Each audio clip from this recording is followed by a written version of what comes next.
What is a password manager? Here is a popular fact.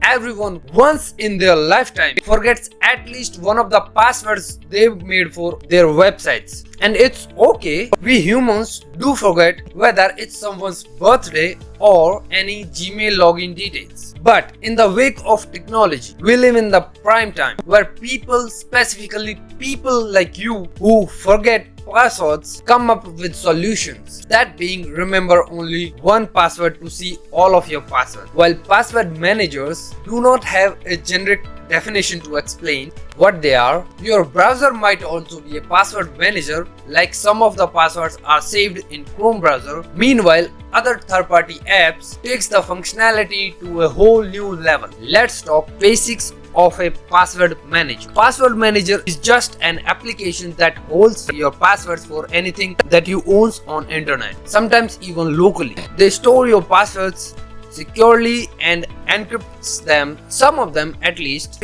And suppose you pay for a premium password manager, in that case they even have mobile and desktop apps that you can use to fill in your login details on specific websites like Reddit or Twitter.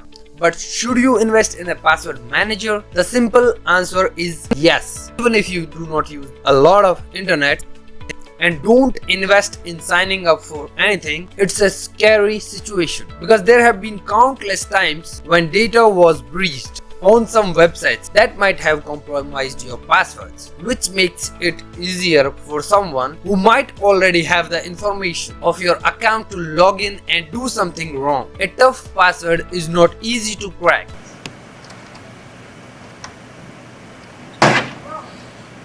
Which is why many password managers already shipped a simple tool that generates random passwords for you and stores them for you for safekeeping. It might be random letters for you, so they won't be easy to remember, but we recommend using a password manager to keep your account safe on internet. LastPass, Dashlane, LogMeOnce, Remember Beer, and 1Password are some of the examples of password manager. So you can choose whatever you want if you want. So that's it for today, my friends. If you like the video, then you know what to do with the video. Thank you.